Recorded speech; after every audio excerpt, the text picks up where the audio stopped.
네, 진보당 브리핑 시작하겠습니다. 부대변인 이미선입니다. 있을 수 없는 충격적인 초등학생 사망 사건, 깊은 애도를 표합니다. 어제 한 초등학교에서 충격적인 초등학생 사망 사건이 있었습니다. 있을 수도, 있어서도 안 되는 일이 그 어느 것보다 안전해야 할 학교에서 일어났습니다. 먼저 깊은 애도를 표합니다. 큰 충격과 고통을 받으셨을 유가족께 깊은 위로의 말씀도 전합니다. 너무나도 충격적이고 안타까운 사건에 우리 국민들은 마음이 먹먹합니다. 학교조차 안전하지 않다는 국민들의 불안과 염려를 정부 당국은 비상하게 여겨야 합니다. 사건에 대해 철저히 조사해야 하며 교육부와 관계부처는 다시는 이러한 일이 발생하지 않도록 학교 안전관리 체계 전반을 점검하고 필요한 대책을 촘촘히 마련해야 합니다. 못다 핀 8살 생명의 명복을 빕니다. 두 번째 브리핑 드리겠습니다. 무능력, 무책임한 윤석열 정부가 세수 펑크, 예산 불용, 민생 파탄을 만들었습니다. 반성하고 당장 대책을 세우십시오. 지난해 30조 원이 넘는 대규모 세수 결손이 발생했습니다. 이에 따라 예산 불용이 20조 원을 넘어섰습니다.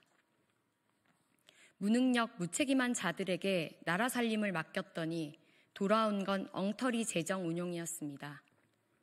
윤석열 정부가 경제 예측에 얼마나 무능했고 재정 운용에 무책임했는지 여실히 보여준 결과입니다.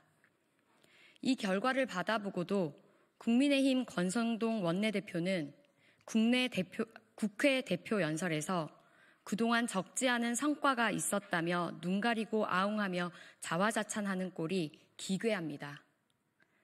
악조건 속에서 정부가 민생을 지원하면서 건전재정을 추진했다라고 하는 왜곡을 경기 불황에 하루하루 힘겨운 우리 국민들은 어떻게 받아들여야 할지 암담하기까지 합니다. 다시 한번 짚어보면 정부는 지속적으로 낙관적인 경제 전망을 유지하며 세수 추계를 잘못해왔습니다. 그 결과 경기 대응력이 심각하게 훼손되었고 경기 불황을 더 부추기게 했으며 민생과 교육 등 필수적인 분야에서의 지출이 축소되면서 국민들의 생활에 큰 부담도 주었습니다.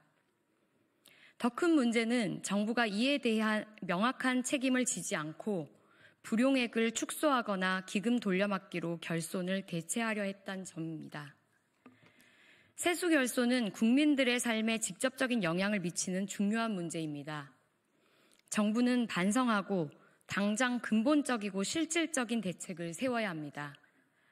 특히 경기 침체가 예상되는 상황에서 추경을 통해 민생과 경제 활력을 위한 재정 지원을 강화해야 합니다. 이상 브리핑 마치겠습니다. 고맙습니다.